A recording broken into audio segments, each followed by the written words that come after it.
So I am reminded, I had a radio show probably 10 years ago on Blog Talk Radio. And it was, I had a No White Guilt show, I had an inflammatory talk show, and certain topics would come up.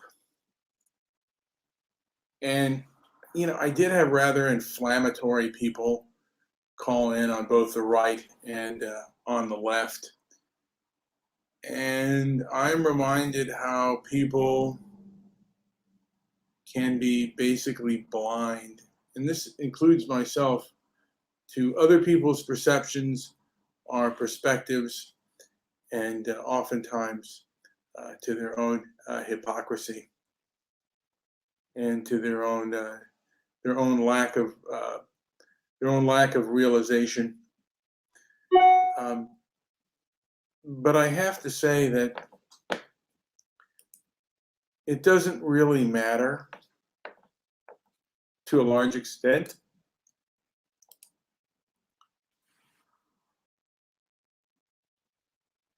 To continue that power and stop you from what you're doing, they're going to do it, and it doesn't matter if it's fair or if it's unfair.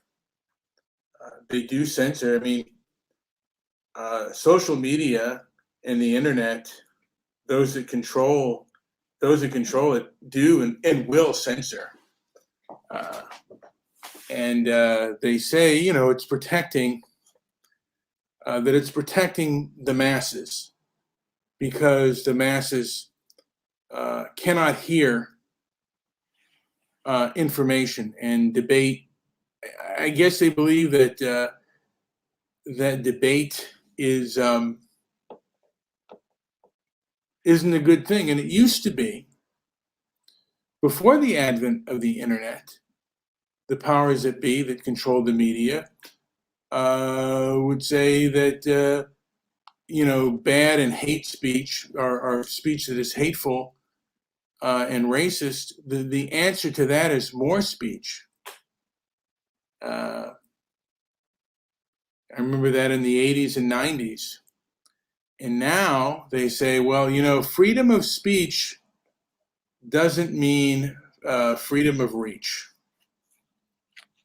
They believe that more speech isn't good, that this information age, we have to control it and we have to contain it, because ideas are getting out there that are dangerous, and the populace at large cannot decipher right from wrong.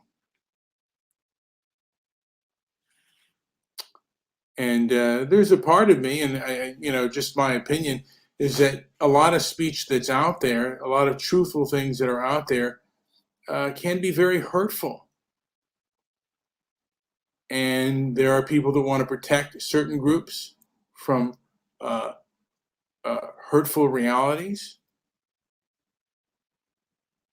And there are, the protected groups that also want to be protected. So there are two groups. Ones that are empathetic to the so-called protected classes in this country,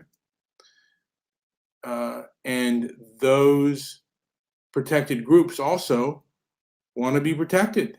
And at this point in time, they control much of the establishment, and they control much of the media. And I'm just saying this just because Biden said that white supremacy was the biggest terror threat. So did Don Lemon said that a couple of years ago as well, that white men were the biggest terror threat. And he didn't put that up for debate, though. He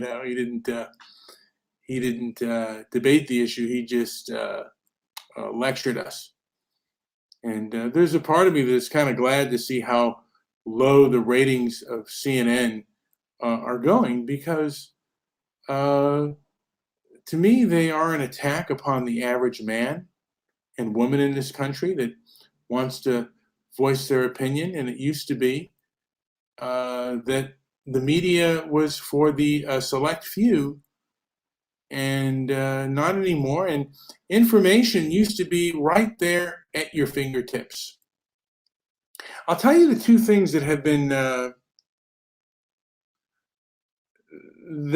deleted from, that have been off the internet, and then I can't find them anymore. One was there was a Playboy After Dark on, and it had Richard Pryor on there, and Richard Pryor talked about the incident when he was in the army, when he and fellow black soldiers beat up and stabbed a white soldier. And he spent most of his time in the military in I believe it was in Leavenworth, or an army prison, because of that incident. So yeah, he went to jail for or prison, I guess, for and I think the assault was rather brutal, but you can't find that information. Another one, there was an old Phil Donahue that broke down welfare statistics, and it did not say that whites were numerically not were not even numerically the number one people on welfare. There used to be a thing called Brainy Facts that also had the welfare statistics broken down by race, and whites were not number one on that. They were like not even numerically. Like, I mean, like not like the number. It was, and these were the raw numbers. And maybe that those statistics are wrong. And there used to be, like, you could look up interracial crime statistics. You can't do that anymore. That's considered, I guess that information is, I guess, considered taboo. It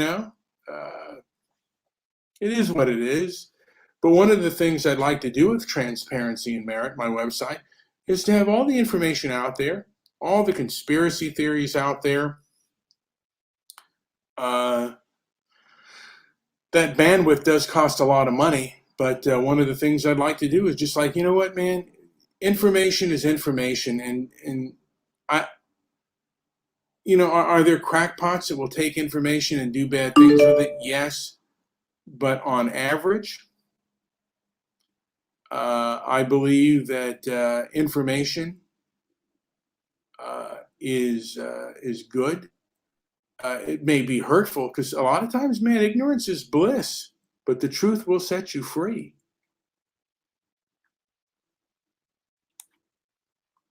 I mean, once you stop living in a fantasy world and you live in a real world and accept things the way they are, then to a degree, you can start living to a degree a better life, and you look back at the life you lived before, and it's like it was a fraud and a fake. And a lot of people live in a fantasy world because it kind of suits their ego, but it's not real.